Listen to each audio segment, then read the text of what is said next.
want to invite your attention to the book of Genesis, Genesis, the 13th chapter. And I'm going to read the first to the 19th verse. Genesis, the 13th chapter, the first to the 19th verse, you'll find these words. So Abram left Egypt and traveled north into the Negev along with his wife and Lot and all that they owned. Abram was very rich in livestock, silver, and gold. From the Negev they continued traveling by stages towards Bethel, and they pitched their tents between Bethel and Ai, where they had camped before. This was the same place where Abram had built the altar, and there he worshipped the Lord again. Lot, who was traveling with Abram, had also become very wealthy with flocks of sheep and goats, herds of cattle, and many tents. But the land could not support both Abram and Lot with all their flocks and herds living so close together. So disputes broke out between the herdsmen of Abram and Lot. At the time, the Canaanites and the Perizzites were also living in the land. Finally, Abram said to Lot, "Let's not allow this conflict to become between us or our herdsmen. After all, we are close relatives. The whole countryside is open to you. Take your choice of any section of land you want, and we will separate. If you want the land to the left, then I'll take the land on the right. If you prefer the land on the right, then I'll go to the left." Lot took a long look at the fertile plains and the Jordan Valley in the direction of Zoar. The whole area was well watered everywhere, like the garden of the Lord or the beautiful land of Egypt. This was before the Lord destroyed Sodom and Gomorrah. Lot chose for himself the whole Jordan Valley to the east of them. He went there with his flocks and servants and parted company with his uncle Abram. So Abram settled in the land of Canaan, and Lot moved his tents to a place near Sodom and settled among the cities of the plain. But the people of this area were extremely wicked and constantly sinned against the Lord. After Lot had gone, the Lord said to Abram, "Look as far as you can see in every direction, north and south, east and west. I'm giving all this land as far as you can see to you and your descendants as a permanent possession.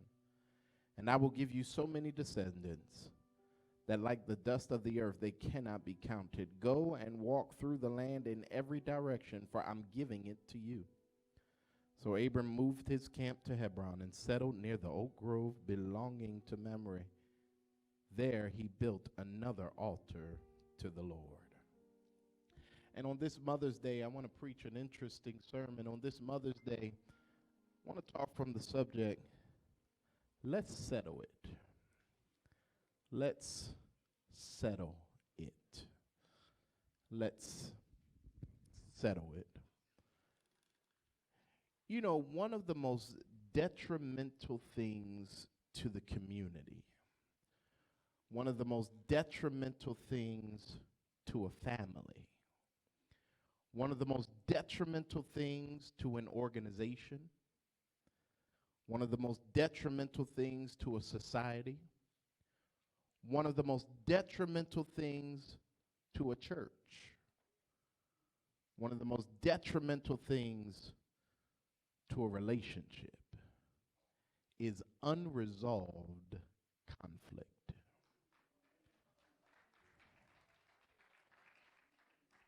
I'll say it again. One of the most detrimental things to a community, one of the most detrimental things to a country, to a family, to a church, to a relationship, is unresolved conflict. One of the most detrimental things to your health is unresolved conflict. Letting it go on and on and on without addressing it. Conflict.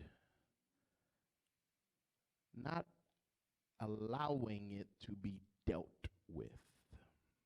And the truth of the matter is, when I look at some of the issues of our lives, when I look at some of the issues of our society, when I look at some of the issues of our stress and some of the issues of our health, it's related to conflict.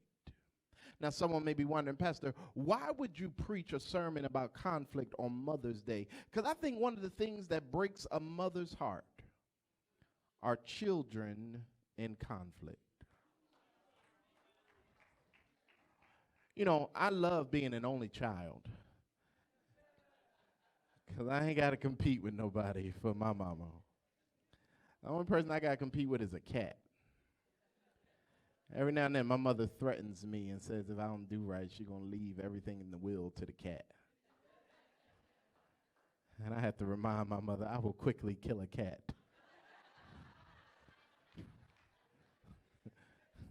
I don't work too hard being your only child.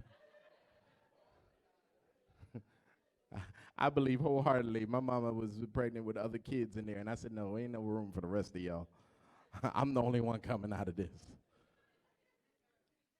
But I want to push you because I do believe that what hurts a mother is when her children are in conflict. Think about how many fights have been over mom's estate. How many fights have been over mom's insurance money? How many fights have been over mom? And think about how it does not represent mom well when her children aren't talking. Doesn't represent mom too well when her children can't figure it out. So I submit to you that this sermon is a little connected to Mother's Day because I want to help you give your mother the gift of good siblings.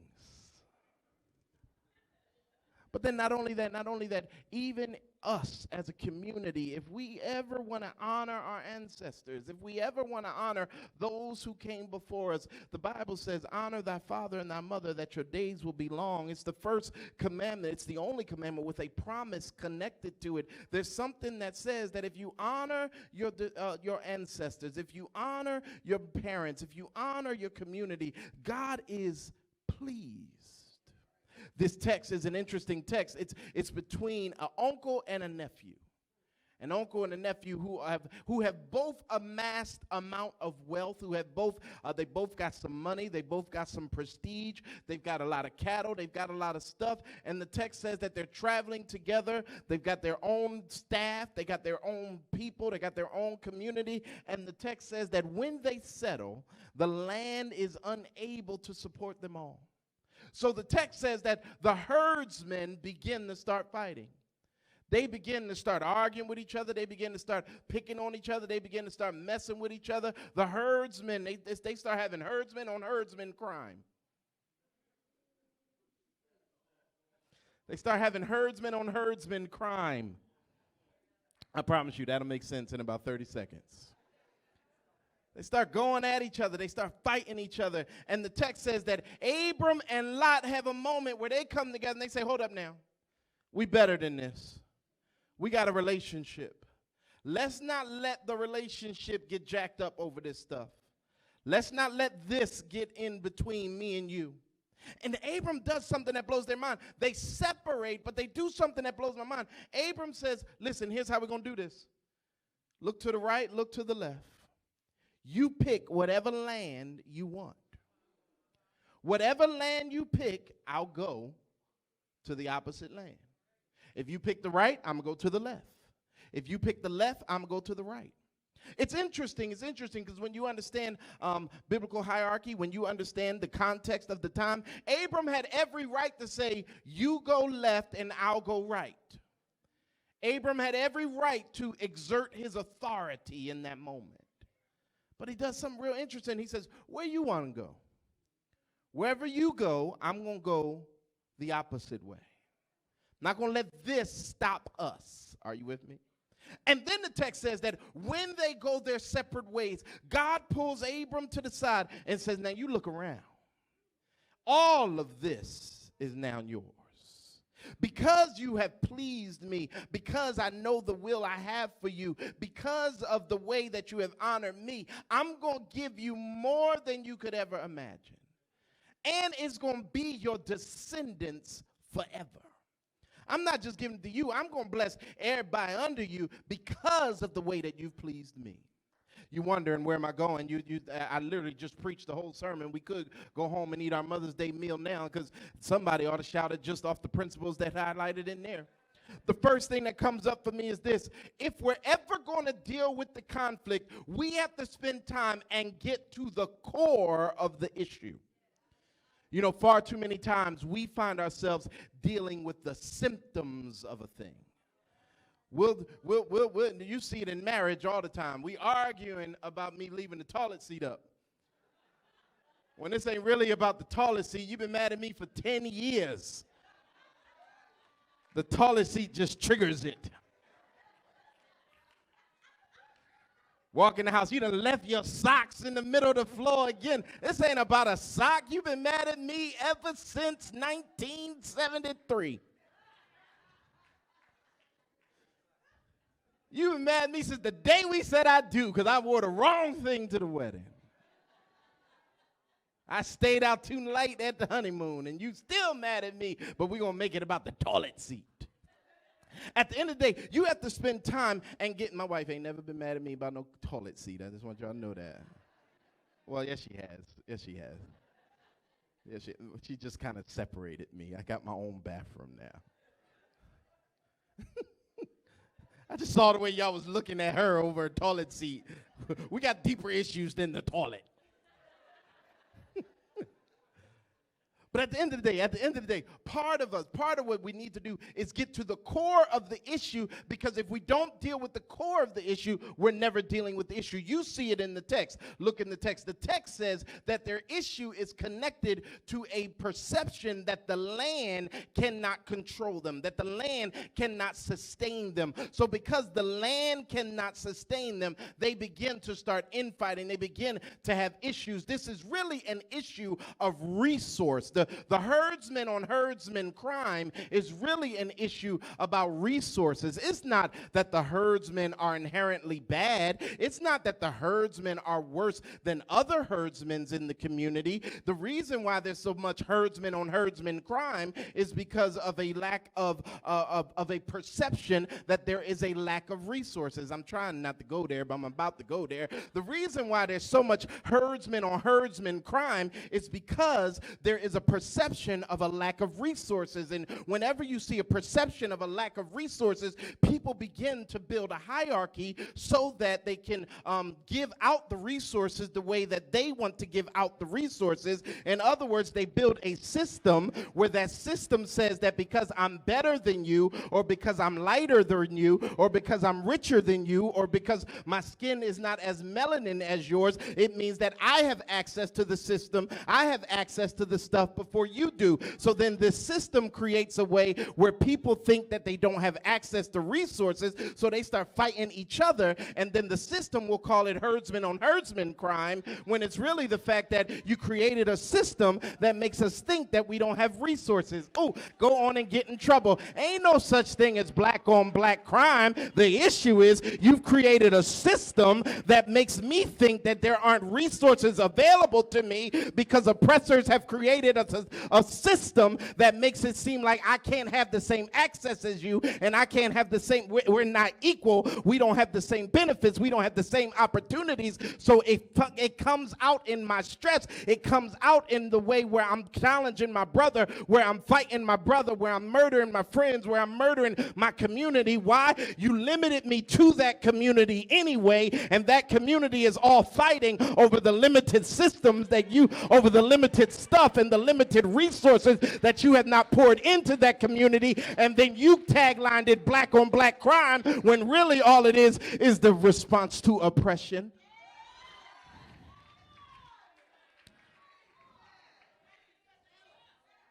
But if you're shouting, then you got to understand what this really is. You can't get mad at that type of conflict and not deal with it in your own life.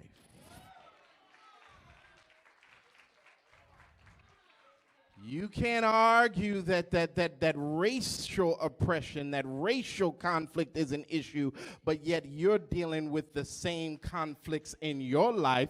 Let me push it. Part of the conflict you see in today's time is also this conflict around trying to control a person's ideology, this conflict around trying to control a person's way of thinking. Can I push it, church folk? Here's the deal. We have gotten in trouble for a long time because we tried to project our way onto people. We haven't given people opportunity to grow, people opportunity to strengthen, people opportunity to go deeper. We've created a system even in the church that says if you don't think like me, if you don't look like me, if you don't act like me, if you don't walk like me, I'm sitting here trying to create a system that controls your thoughts. At the end of the day, who are we to control somebody else's thoughts, somebody else's way of thinking? I want to push it. You can't get too mad at racial oppression and not get mad at your inability to not try to control somebody else's thoughts, to not try to control somebody else's way, to not try to control somebody else's resources. Oops, I'm really going to make you mad. You can't get too mad at racial oppression when you are trying to oppress people on the job by creating a title where your title is better than their title, and I have more opportunities than you have, and you don't get to get the promotion, and you don't get the opportunities because I'm better than you, because I have an education that you don't have. Oh, I know y'all don't like it, but at the end of the day, if you want to talk about the core of the issue is this way of thinking that the resources are limited, and because the resources are limited, I'm going to control it. I'm going to hoard it to myself. I'm not going to give other people opportunities. I want to push you. The reason why I said the perception that the resources are limited is because if you ever get to the place where you really believe that it is God and God alone who supplies all your needs, then you know there is no such thing as limited resources. Then you know that God has never had a bankruptcy, that God has never ran out of stuff. God says, I'll open ye up the windows of heaven and pour you out a blessing that there shall not be room enough to receive. Some of y'all don't know when to shout. Here's the shout in that text. I'm glad it doesn't say that I'll open up the doors of heaven. It says I'll open up the windows of the heaven.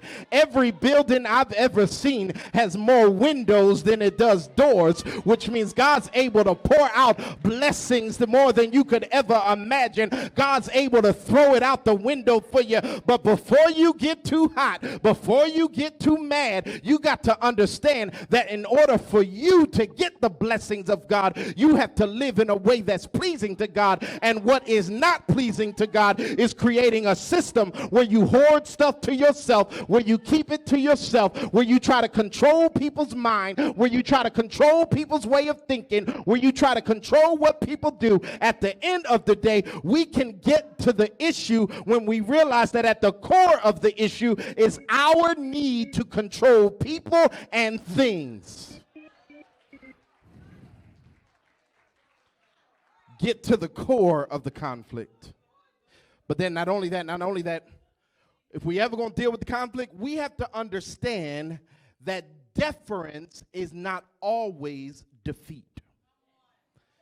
You know, a lot of us like what Abram and Lot did. And I would argue on a surface level of preaching, this point is actually a good point. Abram and Lot said, we ain't getting along. Our herdsmen ain't getting along. Let's separate. Let's go our own way. And you can, yes, there are times where you got to separate. But can I really push the issue here? The blessing is not the fact that they separated. The blessing and the way that pleased God is the way in which they separated. Because look at what Abram does. Abram takes a moment where he defers to Lot. It's in the text.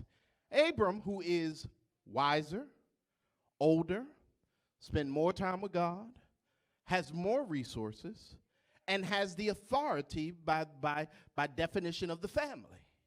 Abram says, you pick whatever you want to pick. I know we're in conflict right now, and I know we ain't getting along right now, but here's the deal. This relationship is more important to me than the stuff.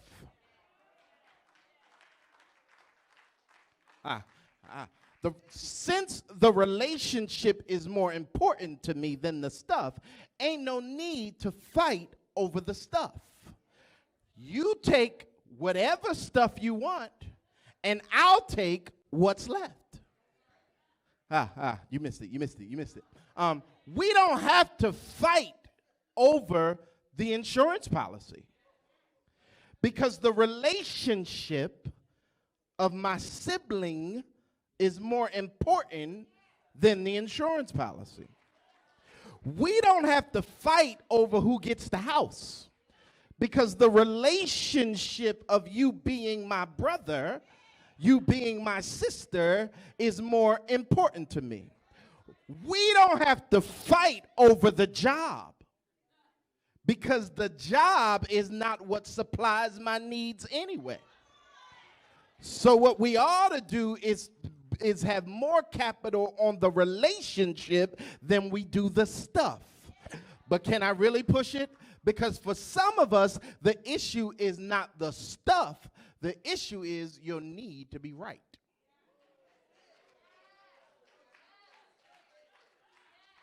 Don't come for me lest I sin for you.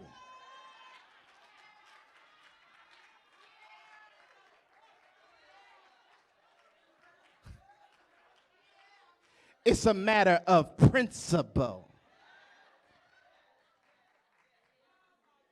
No, I'm not just going to keep my mouth shut. I'm going to say what I need to say. You're going to know how I feel about this.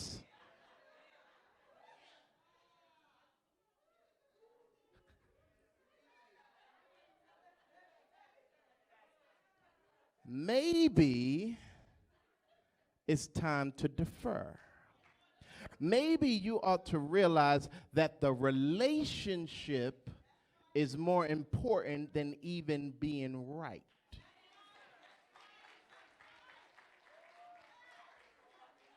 Oh, get in trouble. How many of your family members ain't invited to your thing because you ain't feeling them right now?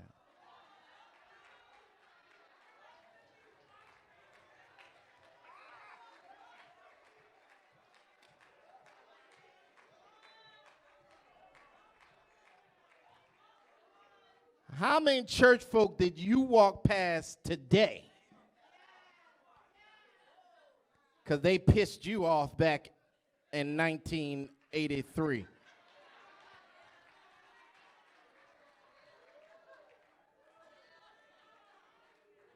How many issues are still being dealt with in your house because you got to prove them right? You got to prove them wrong because you got to get your way.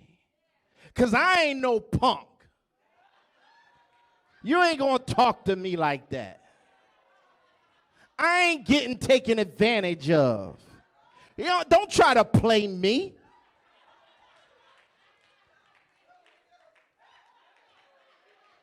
No, they trying to play me. Don't try to play me.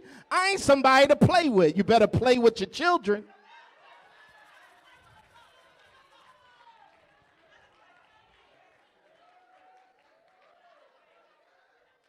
Try God, don't try me, baby.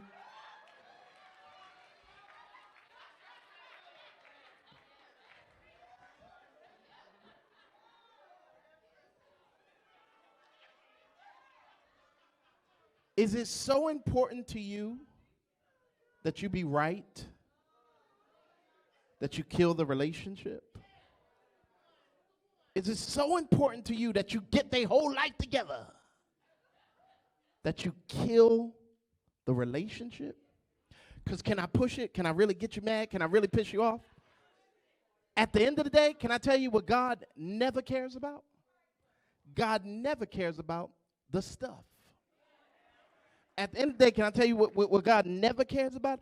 God never cares about your aggrandizement and your ego.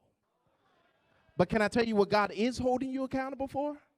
Everywhere you look in the Bible, God is interested in how you treat his people and how you reflect him.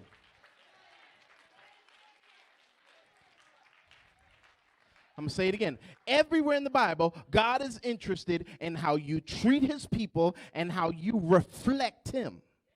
And can I tell you what is not a reflection of God? Cutting somebody off just to prove you right. What is not a reflection of God? Canceling somebody just because of the principle of the matter. God wants to know. God is pleased when the relationship is salvaged. God is pleased when the relationship is fixed. God doesn't care how much stuff you have. God's saying, how many people have you impacted? How many people have you drawn closer to me? How many people saw me in you? Can I really get in trouble? It is an oxymoron to call yourself a follower of Christ and to not care about relationships. Me, myself, and I is not in the language of God. Are you with me? Because at the end of the day, me ain't got the strength, yourself ain't got the strength, and I ain't got the strength.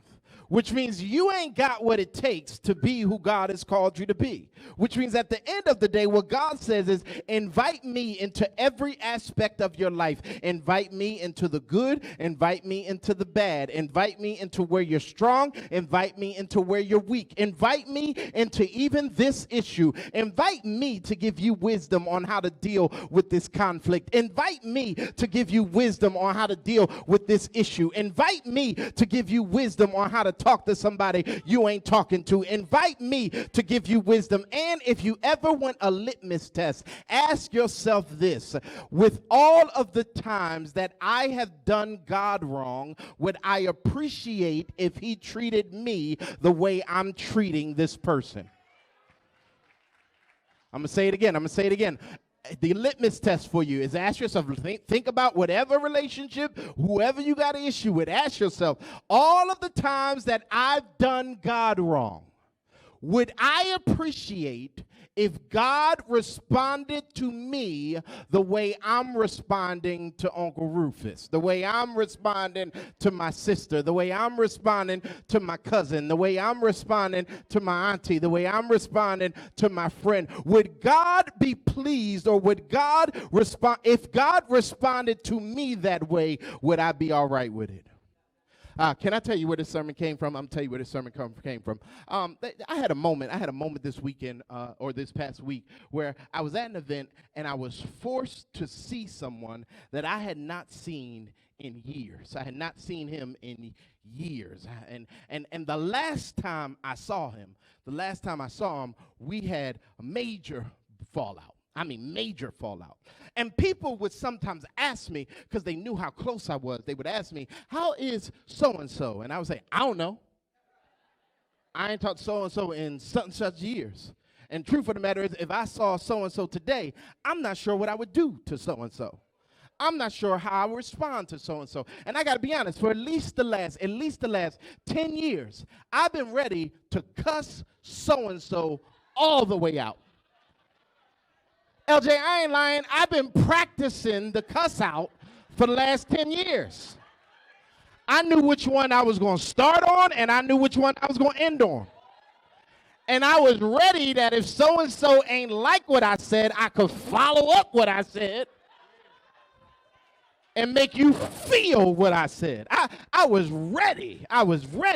Now, my wife knows about so-and-so. We were at this event, and my wife said, isn't that so-and-so? And I looked at my wife and I said, that can't be so-and-so.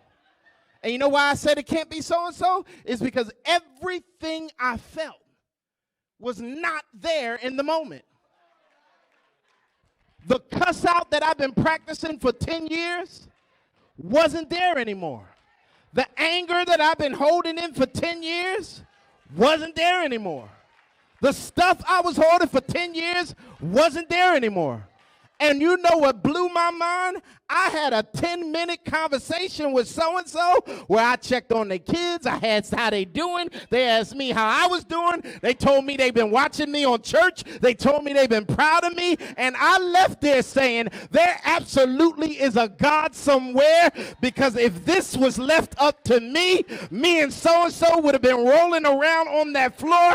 But because of God's goodness and because of God's grace and because of how God has dealt with me, it means I'm able to deal with somebody else. If you ever want to deal with somebody else, think about how God has dealt with you. Think about how God has moved in your life. Think about how God has never canceled you. Think about how God keeps giving you opportunities. How in the hell are you not talking to somebody when God is still talking to you? How in the hell are you throwing people under the bus when God has never thrown you under the bus? Deal with the issue.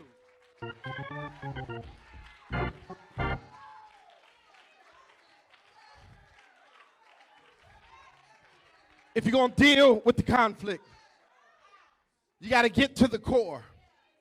If you're going to deal with the conflict, you have to understand that deference is not always defeat. But there's one last thing, and I'm going to get up out of here. If you're going to deal with the conflict, you have to realize that that is the most pleasing thing to God. Dealing with the issue pleases God in ways that you can never imagine. When you do it God's way, you will be blessed.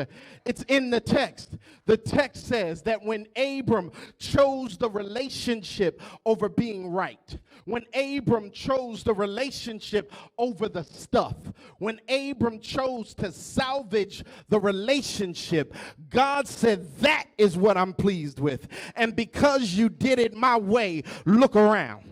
Everything around you, I'm going to bless you with it because of your ability to do things my way.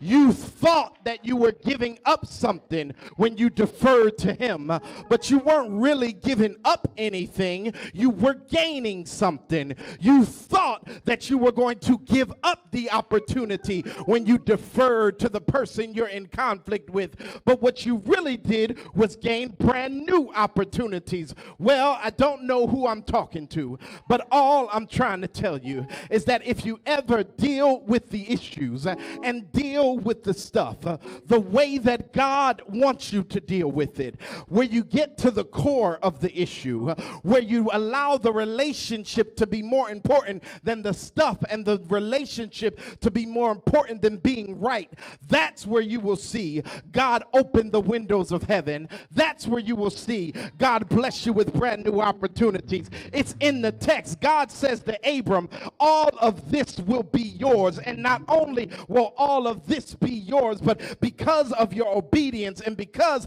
of how it is, all your children will also get the stuff. You're missing the shout. The issue was over a lack of resources, but because they dealt with the issue, he had more resources than he had even when they started fighting. If you really want to see God open the doors in your life, if you really want to see God move mountains in your life, if you really want to see God do new things in your life, I dare you to fix the relationship.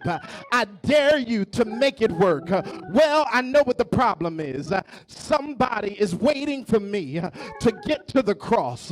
Well, let me take you to the cross, because at the end of the day, what you saw on the cross was absolutely the same principles working in existence. God looked down and God saw that there was sin in this world. God saw that people were doing things that were not of him and that people were doing things that were not pleasing him. But God knew that the real issue was not the people. The real issue was their distance from me. The real issue is that they got so caught up in a religious system that they didn't have relationship. So God got to the core of the issue and said, if I'm going to deal with it, I ain't going to reset people. If I'm going to deal with it, I'm going to create a way for people to have relationship with me. So he put on the limitations of flesh and he came down to earth. That was getting to the core of the issue. The core of the issue was the fact that people didn't feel connected to me.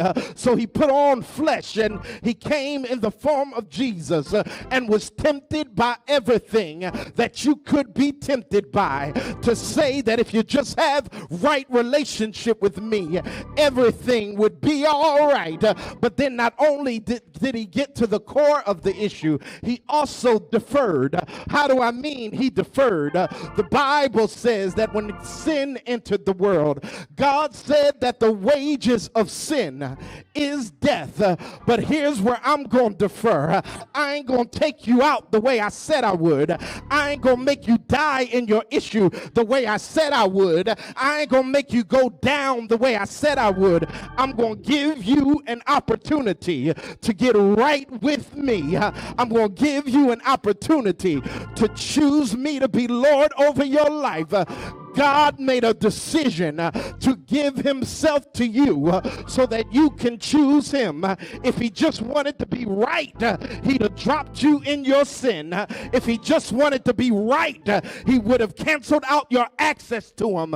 But he deferred to the risen Savior. He allowed you the opportunity to choose him. And all I'm trying to argue is that if you ever want to please him, put these same principles in your life. Get to the core of the issue. Realize that part of why you jacked up is because you haven't let him in. Part of why you got issues is because you haven't let him in. Part of why you fighting over stuff is because you haven't accepted that he's the one that supplies your needs. Part of why you're fighting over influence is because you haven't realized that he's the only one that can give you influence. Part of why you're fighting over significance and title is because you haven't realized that the best title I can get is saved by his power divine, saved to new life sublime. Life now is sweet, joy is complete, saved. Saved. Is there anybody here that's ready to deal with the conflict? Well, it starts with dealing with your own conflict, your own spiritual conflict, and realize that God and God alone is the only one who can solve it for you. God and God alone is the only one who can do new things in your life. Well, I'm going to give you a moment to give your testimony. I dare somebody to tell somebody that if it had not been for the Lord on my side, if it had not been for the Lord doing his work in me, if it had not been for the Lord changing my mindset, if it had not been for the Lord giving me a new outlook, if it had not been for the Lord picking me up and turning me around, wouldn't be where I am, wouldn't have what I have, wouldn't do what I do. Is there anybody here that can thank God for the chance to deal with your stuff? Is there anybody here that can thank God for the chance to deal with your conflict? I dare you right now, thank him for what he's going to do. Thank him for the way he's making. Thank him for the gift to give another chance. Thank him for his glory. Thank him for his mercy. Thank him for new opportunities. Thank him. Thank him.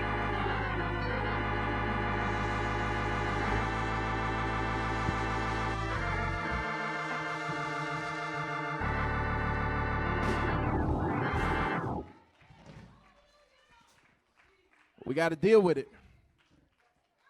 We got to deal with it.